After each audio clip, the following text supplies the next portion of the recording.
peux maintenant vous dire que nous faisons route vers l'Atlantique Nord pour attaquer les convois britanniques.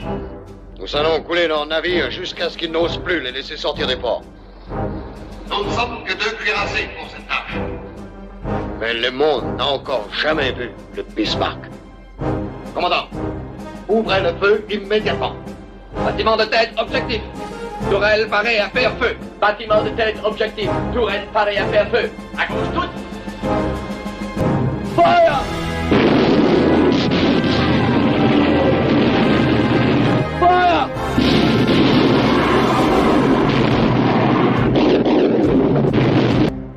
Décollerie à 18h30.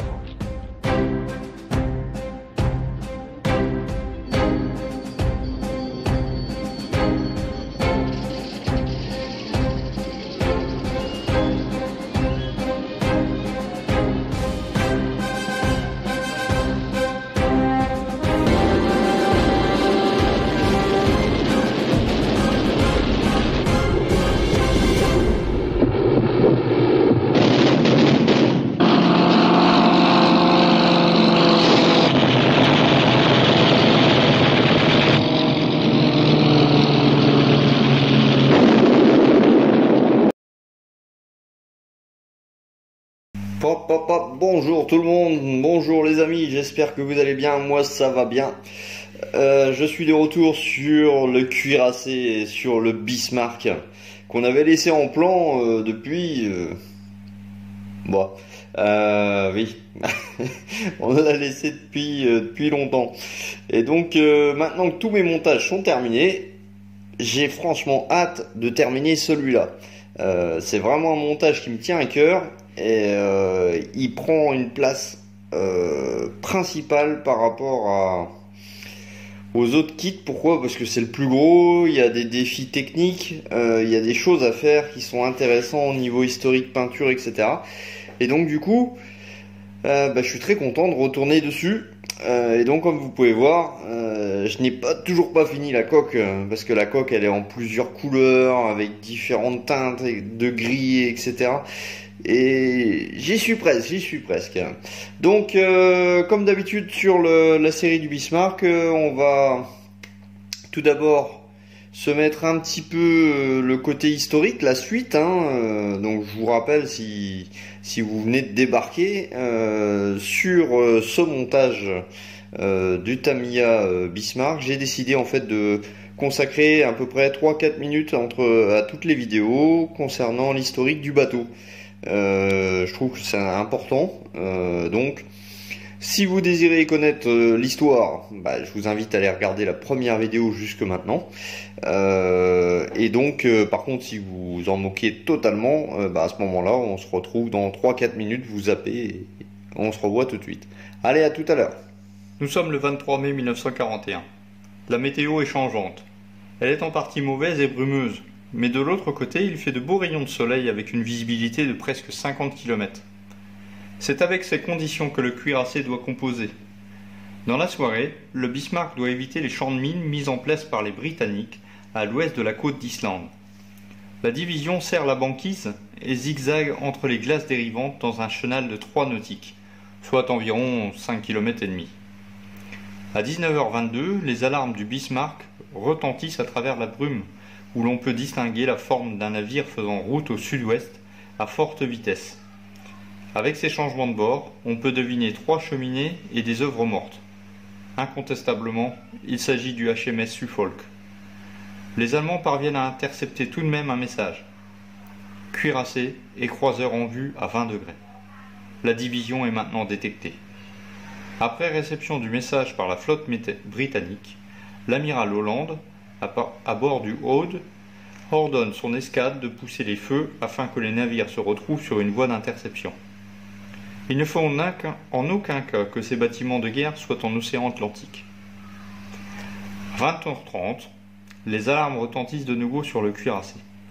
Un nouvel écho radar est détecté.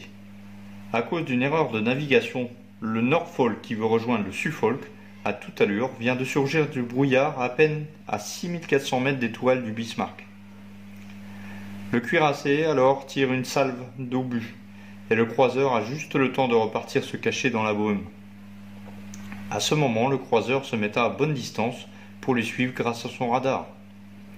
Quant au Bismarck, le souffle des canons a endommagé 2 radars de conduite de tir. Étant aveugle, le Prinz Eugen ouvre la voie en se plaçant devant provisoirement. Pendant ce temps, les bâtiments britanniques n'ont pas relevé ce changement de position. Toujours suivi par les 2 croiseurs, le commandant Lindemann fait volte-face afin d'engager le Suffolk, mais le radar anglais détecte ce mouvement et le croiseur augmente sa vitesse afin de s'éloigner. De l'autre côté, le HMS Wood et le Prince of Wales avancent pour intercepter les navires allemands. Il est 5h35 et le Bismarck est à vue. Il sera estimé à une distance de 17 nautiques entre ces bâtiments. 12 minutes plus tard, le Bismarck confirme que 2 navires britanniques arrivent sur eux. À 5h52, le HMS Wood ouvre le feu sur le Prinz Eugen. À ce moment du combat, les Britanniques pensent toujours que le Bismarck se trouve devant. Le Prince of Wales suit les salves du tir de Wood. Ces obus ne font que de grandes gerbes d'eau à l'arrière du cuirassé allemand. Les 2 formations ne sont plus alors qu'à 20 000 mètres environ, quand le Bismarck décide d'ouvrir le feu. Les Allemands ont un avantage capital, car ils peuvent utiliser toutes leurs pièces d'artillerie. 5 minutes plus tard, un obus du Bismarck touche une conduite du tir du Wood, tuant ainsi tout son personnel aux alentours. À 6 heures, un obus traversa le pont faiblement blindé et explosa dans le magasin arrière qui contenait 112 tonnes de cordite. Quelques secondes plus tard, une immense gerbe jaune et rouge s'échappe du navire, et le Wood se coupe en 2, emportant 1416 marins dans la mort. Il ne restera que le feu sur l'océan après l'explosion du HMS Wood. Pour tous les hommes ce jour-là, il s'agit d'une victoire ou d'une défaite, mais en réalité il s'agit de voir périr beaucoup d'êtres humains en aussi peu de temps. Voilà, j'espère que cela vous a plu. Donc maintenant, je vais vous montrer 2 petites choses. J'étais en train de m'occuper des tourelles. Hop là, des tourelles de 150 mm. Donc les tourelles sont plutôt bien faites. Alors j'ai passé un petit coup de primeur. Mais en regardant de plus près, je me suis aperçu qu'il y avait des défauts à corriger. Alors, voilà. Donc, je vais essayer de vous zoomer au maximum de ce que je peux. Ok, c'est bon. Donc, vous voyez qu'au niveau de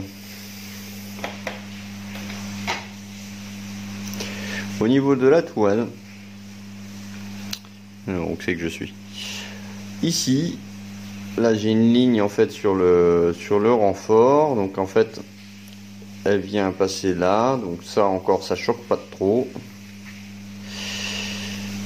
vous voyez, donc il va falloir adoucir le trait là. J'ai également une ligne ici, tac, un petit décochement là, tac, et en fait ici aussi, là. Alors c'est pas évident à montrer parce que la pièce est relativement petite, et donc là ça se voit mieux.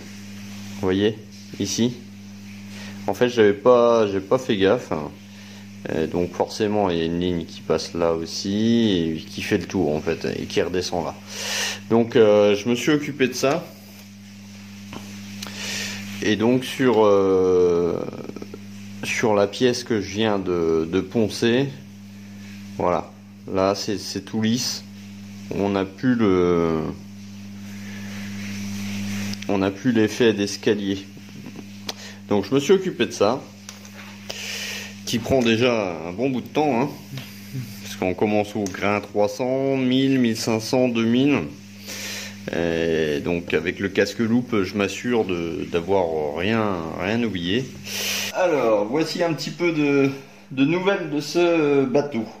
Donc il y a du bon et du moins bon. Je vais vous montrer exactement pourquoi je dis ça.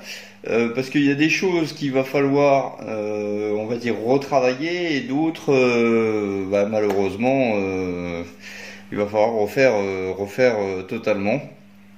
et d'autres qui sont bien passés au niveau du rattrapage. J'ai eu pas mal de soucis et je vais vous les expliquer tout de suite. Donc la coque, alors, hop, la coque c'est la première fois que vous la voyez sans masquage. Et ça c'est un détail important parce que depuis que j'ai commencé le kit, enfin depuis que je suis arrivé à l'étape de la coque, je ne fais que ça. Bandage, ciseaux, papier, je peins, j'enlève, etc., etc. Et ça devient long, mais c'est vraiment un travail passionnant. Donc voici mon camouflage. Donc c'est le camouflage qui a été utilisé pendant l'opération Rennes-Bourg, si je fais pas d'erreur, au niveau du nom de l'opération.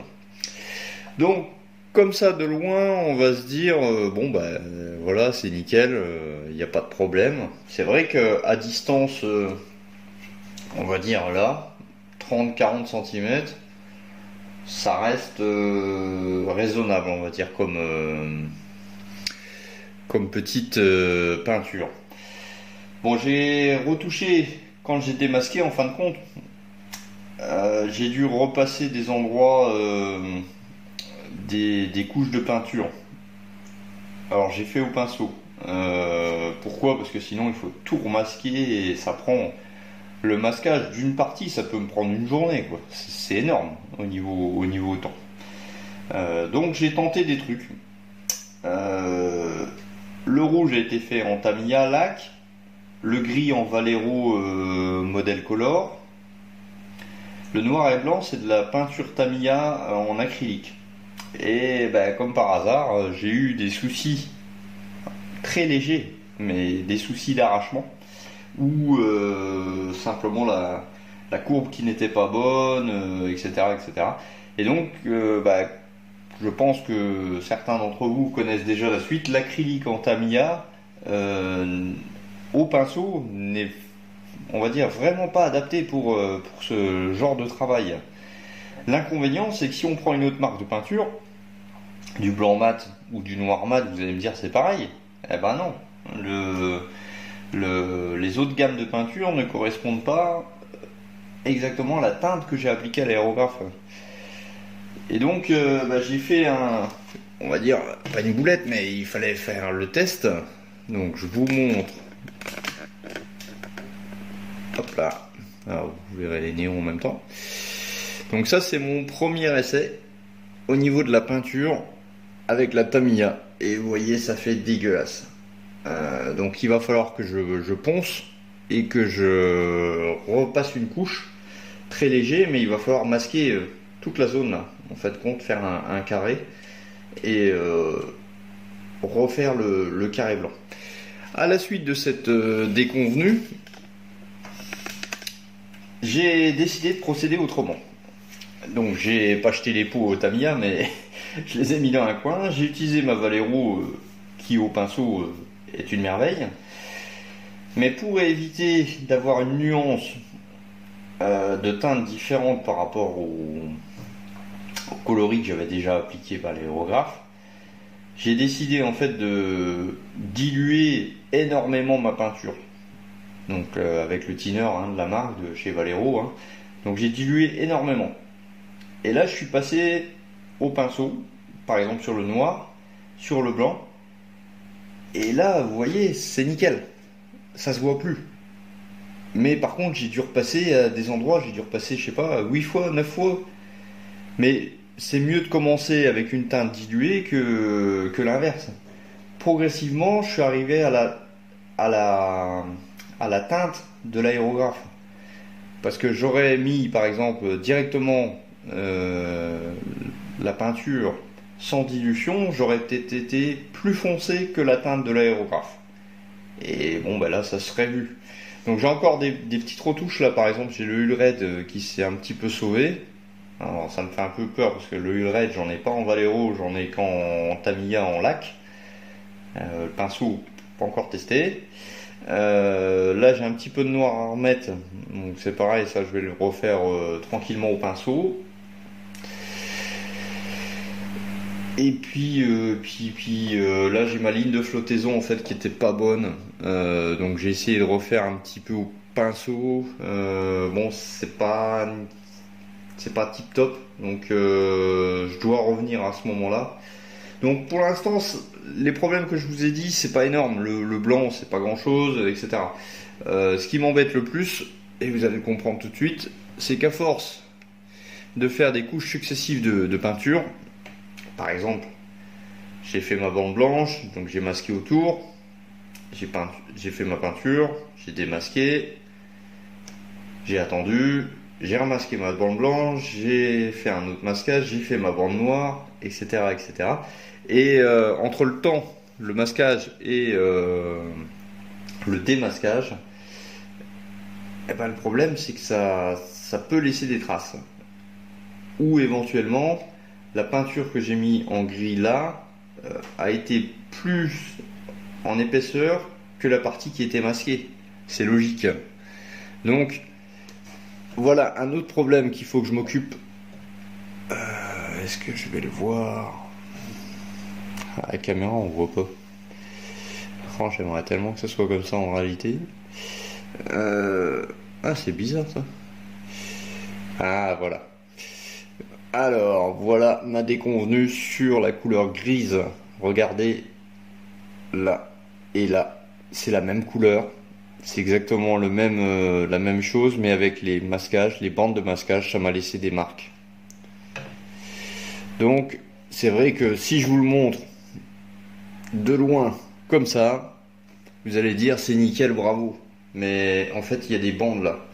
Donc demain, oui je dis demain parce que à mon avis ce sera demain, je vais masquer les bandes blanches et noires, parce que là ils sont encore fraîches, masquer les bandes blanches et noires et refaire le gris. Comme ça j'aurai une teinte uniforme sur le gris, sur tout le long. Et puis j'en profiterai tant que je passe le gris pour essayer d'adoucir la courbe de la ligne de flottaison. Donc voilà, c'est la déconvenue, mais bon après c'est pas insurmontable, et c'est vrai que la partie masquage est terrible. Donc ça c'était le côté on va dire pas bon et pratiquement bon. Alors voici la suite et fin de ce troisième partie de vidéo, troisième épisode de ce Bismarck. Alors vous m'excuserez, j'ai eu beaucoup de choses à faire sur le modèle. Il y a des choses que j'avais déjà faites, il y a des choses que j'ai fait, on va dire, un petit peu plus dans la précipitation, et d'autres c'était carrément des tests. Donc du coup, c'est pas que j'ai pas osé filmer, mais c'est que bon bah vous savez, quand vous êtes pris dans quelque chose, des fois c'est pas évident. Donc je vais quand même tâcher d'essayer de vous expliquer ce que j'ai fait. Il y a aussi des parties où c'est qui étaient trop petit pour être filmé, pardon, et donc du coup c'était pas évident. Donc comme vous pouvez voir, j'ai fait une pose à blanc du bateau, donc les ponts avant, arrière et centrale ainsi que les tourelles ne sont pas collées. Je les ai juste mis là pour que vous donniez, on va dire, un petit aperçu de la bête. Donc dans un premier temps je vous avais dit qu'il fallait que je refasse les parties grises, donc ça a été fait. J'ai des petites retouches de ligne de flottaison encore à retoucher par-ci par-là, mais c'est pas énorme. Là j'ai pas eu le temps, c'est le week-end, je suis avec les enfants, bon, je vous laisse imaginer. Pour les ponts avant et ponts arrière, c'est compliqué à faire, et je fais une petite parenthèse, je tenais à remercier tous les gens du forum ainsi que Cluster qui m'ont donné beaucoup de conseils pour les réaliser. Alors j'avais déjà mes propres techniques, mais finalement je me suis aperçu que j'avais des lacunes. Je ne connaissais pas pour faire ce symbole, j'en ai jamais fait de ma vie, donc c'est pas évident. Donc je vais tâcher de vous l'expliquer comme ça. Donc dans un premier temps, ce que je vous recommande déjà, c'est de pas monter les accessoires, rien du tout, de commencer par le symbole si vous faites ce navire ou un autre qui a ce symbole là. Vous commencez par la croix parce que c'est le plus difficile. Donc il faut se repérer sur des plans. Je parle pas du plan de chez Tamiya ou de la maquette. Prenez des plans, je ne sais plus, par Usmussen. Je vous mettrai le lien dans la description. Plus d'autres liens qui peuvent servir au niveau des photos. Et donc ça vous permettra de voir au niveau de votre rectangle rouge où il est placé, parce que il peut être placé un petit peu plus sur le devant, un petit peu plus sur le derrière. C'est pas évident des fois entre la photo en elle-même et le modèle. Il suffit que Tamiya a reculé, on va dire, les ancrages de 2 cm plus loin, ça vous fausse, on va dire, le calcul. Donc commencez déjà par les liens de référence, les photos et les choses comme ça. Pour faire donc le rectangle, placez une bande cache donc à chaque extrémité. Hein. À ce moment-là, oui, j'ai oublié de vous dire, passez votre primeur bien entendu sur tout le pont avant. Hein. Pont avant, pont arrière, c'est la première chose que vous faites, vous mettez votre primeur partout. Ensuite, vous mettez votre bande cache pour délimiter la zone rectangulaire. On va appeler ça la zone rectangulaire. Une fois que c'est fait, vous allez... Alors, je vous donne ma technique à moi. Il y en a une deuxième que je vous dirai après. Une fois que c'est fait, vous avez mis votre bande cache de part et d'autre du rectangle. Vous allez passer du blanc mat sur l'intégralité de votre zone rectangulaire. Une fois que c'est fait, c'est là que ça se complique. Vous devez trouver le centre du rectangle. Donc, le centre aussi bien sur la largeur que sur la hauteur. Donc j'ai utilisé du crayon de papier tout simplement. J'ai mesuré là, j'ai fixé un point au milieu, j'ai fait pareil sur les côtés. Vous avez le centre du rectangle. Ensuite, j'ai pris un compas et donc j'ai mesuré diamètre, alors là c'est de l'échelle 1/350, diamètre 32 mm. Vous faites ça sur une feuille, vous découpez ça proprement, ou avec un trace-cercle, vous découpez ça proprement et vous faites le centre de votre cercle, vous faites un petit trou. Et donc, grâce à ce petit trou, vous allez voir le petit point de repère que vous avez fait auparavant, que vous avez mesuré. Une fois que c'est fait, vous pouvez coller, alors moi j'ai utilisé du scotch double face en dessous de mon cercle. J'ai fait des tout petits bouts de chaque côté, enfin sur tout le tour du cercle, et je suis venu coller exactement à l'endroit central du rectangle. Ça c'est fait, vous avez collé au centre, parfait. Il vous reste votre petit trou au milieu du cercle, vous mettez un petit bout de bande cache par-dessus, c'est bon, ça fait le job. Vous passez votre couleur rouge, donc essayez de tenir votre modèle. Je sais pas si... Voilà, comme ça. Le faites pas comme ça et le spray comme ça. Ça peut passer en dessous. Donc faites-le bien en vertical. Une fois que le rouge est sec, hein, vous enlevez... alors n'attendez pas trop longtemps parce que le scotch double face, c'est pas de la bande cache Tamiya. Donc ça peut vous arracher votre peinture blanche. Donc faites, je sais pas, une demi-heure, 1 heure après si vous avez peint à l'acrylique. Donc là, normalement, vous avez votre zone rectangle qui est bien placée, le centre, le cercle centre qui est en blanc et le contour en rouge. Il vous reste à faire votre croix. Et la croix, pardon, c'est ce qu'il y a le plus difficile. Donc première info que je vais vous donner, c'est que la croix doit être également au centre de votre rectangle et au centre du cercle. Donc toujours le même principe, vous allez dessiner votre croix et faire un trou, enfin moi c'est ce que j'ai fait, faire un trou au centre de la croix en fin de compte pour bien ajuster le centrage. C'est difficile. Donc votre croix, je vais zoomer un peu et je vais placer le bateau. Voilà. Alors, je vais m'équiper d'un petit bâton, bougez pas. Ok. Donc le centre, comme je vous l'ai dit, est au centre du rectangle et au centre du cercle. La longueur ici et la longueur ici doivent correspondre exactement à la même chose. J'ai mis 2 cm. 2 cm là, 2 cm là.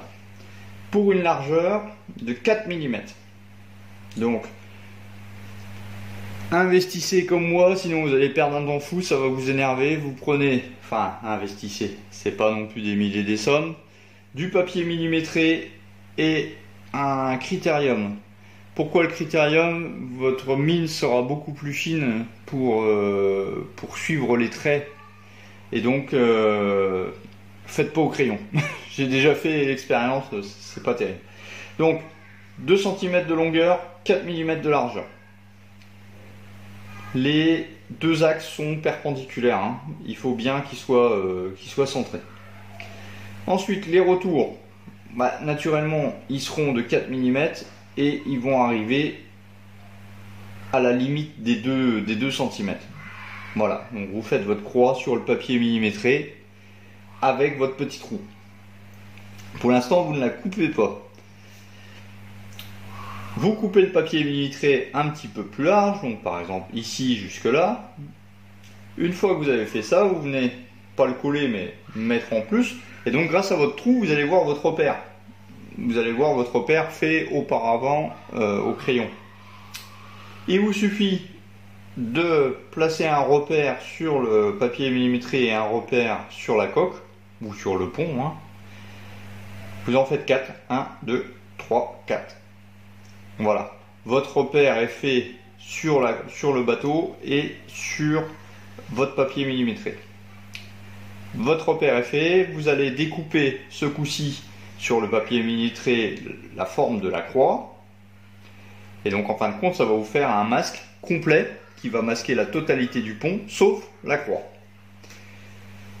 Vous allez placer ça, toujours avec mon système de scotch double face sur le derrière de la croix. Hein. Et donc, vous allez vous mettre en face des 4 repères que vous avez fait juste avant. Vous collez le tout, vous masquez bien entendu l'avant et le derrière, et vous passez votre noir. Vous attendez pareil que la peinture soit sec et vous démasquez. Vous aurez sûrement des retouches à faire. Pourquoi? Parce que le scotch double face avec du papier millimétré c'est bien, mais par exemple là on peut voir qu'il y a des... ça monte, ça descend, il y a les chaînes, etc. Donc c'est pas facile pour obtenir, on va dire, le masque parfaitement. Donc faites des essais. Moi j'en ai fait 3 ou 4 sur chaque pont. Donc vous voyez, hein, c'est pas, je vous dis pas ça, c'est facile quoi. Non, loin de là. Vous voyez le deuxième, attendez, je rends des zooms. Le deuxième est meilleur que le premier, je trouve. Donc voilà. Donc après, un conseil, utiliser de la peinture qui se fait aussi bien en aéro qu'en pinceau. Pourquoi? Parce que si vous avez des retouches, ce sera plus facile de les faire si vous avez choisi une peinture qui permet, on va dire, de faire les deux. Voilà, donc ça c'était la petite aparté pour cette fameuse croix et j'en parle plus, je ne veux plus en parler. Donc ensuite, une partie de plaisir qui était intéressante pour moi, que j'ai bien aimé faire, c'est la partie peinture. Donc la partie peinture du pont. Hop là. Donc j'ai constaté en fin de compte qu'au début j'avais fait mes renforts de chaîne. Les renforts de chaîne étaient en métallique grès, je les avais tous faits et finalement en regardant les plans de plus près, il n'y a que la chaîne en fin de compte qui est en métallique grès et encore sur certaines photos elle apparaît un peu noire, un peu gris. Bon, sur le coup je l'ai laissé en métallique grès, casque loupe et pinceau très fin hein, parce que c'est extrêmement petit. Vous avez tous les plots d'amarrage qui sont faits couleur coque, donc c'est du dark sea grey. Là également les brise-lames. Alors les brise-lames, sont en dark sea grey. Sur certaines photos, c'est pareil, le derrière est en dark grey. Je sais pas vraiment qui a raison, qui a tort. Les photos d'archives, bien sûr, c'est des photos noir et blanc, donc on peut pas se rendre compte. Donc je l'ai laissé en dark sea grey. J'ai commencé à faire, alors ça c'est toute une première pour moi, j'ai commencé à faire les blast bags. J'ai appris mon vocabulaire. Les blast bags, en fait, c'est comme des manchons qui se trouvent autour des canons. Donc j'ai utilisé du Blu Tack, pardon. Donc je vous montrerai ça dans la prochaine vidéo qui viendra. Ça sera une vidéo plus rapide. Voilà où c'est que j'en suis au niveau de ce bateau. Donc vous pouvez voir que au niveau, hop là, au niveau chevron, je suis plutôt pas mal. On est sur quelque chose de correct. Voilà, donc au niveau des chevrons, on est plutôt pas mal. J'ai ce que je vous ai dit, hein. Là j'ai un petit bout de peinture qui est parti. On est plutôt propre. J'ai des petites retouches à faire, mais voilà, c'est beaucoup mieux. J'ai plus mes marques là. Alors j'ai un petit peu de noir ici, un petit peu de rouge là et un petit peu de noir là. Mais voilà, c'est du détail. Je le ferai tranquillement. Voilà, bah écoutez, comme d'habitude, hein, je souhaitais remercier bien sûr tout le monde. Vous me suivez depuis un petit moment, hein, parmi certains. Donc je suis content. Désolé, ça va prendre un petit peu plus de temps pour les vidéos. Le navire, c'est quelque chose de... Il faut prendre vraiment son temps. J'ai pas envie de me presser pour vous sortir une vidéo et puis qu'après je fais une boulette. Faut bien étudier la chose, la preuve avec les croix, où c'est que j'ai fait ça, on va dire, avec légèreté au début et qu'au final, je me suis repris beaucoup de fois. Donc c'est tout, merci, et puis on se revoit une prochaine vidéo donc pour la suite des fameuses tourelles. Allez, ciao, bye bye.